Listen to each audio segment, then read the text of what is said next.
Troisième réception de la saison au Matmut Atlantique pour les Girondins. Les deux précédentes contre Nantes et Lyon se sont soldées par des 0-0 cet après-midi face à Nice 10e. Les Girondins espèrent conserver leur invincibilité à domicile et être davantage efficaces offensivement. Patrick Vieira et les Aiglons vont quant à eux viser à stopper la série de 2 défaites consécutives avec à chaque fois 3 buts encaissés. C'était face à Montpellier et contre le PSG. Par rapport à la défaite face à Lens le week-end dernier, Jean-Louis Gasset conserve simplement Nicolas Depréville en élément offensif dans le 11 de départ. C'est justement l'ancien Lillois qui s'illustre en premier avec cette belle frappe au premier poteau sur laquelle Walter Benitez se couche bien. Double intervention de Benitez d'ailleurs sur la tête de Kalou. Bordeaux est bien en place et essaye de sortir en nombre pour placer des contres. La frappe de Toma Basic, le Croate, capté par Benitez.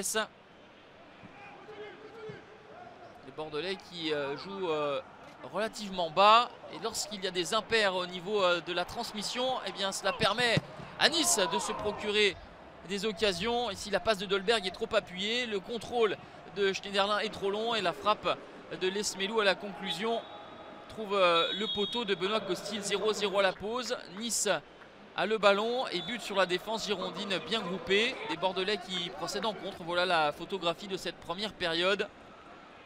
Dans le deuxième acte, les Girondins vont essayer de pousser leurs offensives une nouvelle fois. Le Croate Toma Basic qui s'essaye avec son pied gauche, lui qui est notamment courtisé par le Milan AC. Et en cas de départ du Croate, Bordeaux aimerait se faire prêter Jean Lucas, le jeune Brésilien qui évolue à Lyon.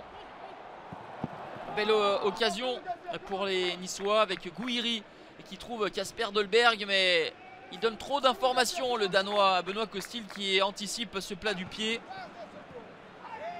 La partie se débride dans les 10 dernières minutes avec chacune des deux équipes qui ne veut pas se contenter de ce 0-0. Wang est entré côté bordelais ainsi que Briand. Ce sont ces deux protagonistes qui s'illustrent.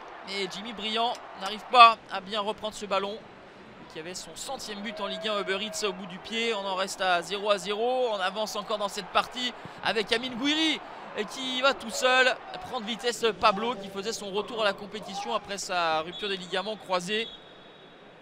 On va rester là, 0-0, en dépit de quelques velléités de part et d'autre en fin de match. Pas de but, troisième match à domicile, troisième 0-0 pour les Girondins. Nice, qui aura touché les montants et globalement plus osé, repart frustré de Gironde.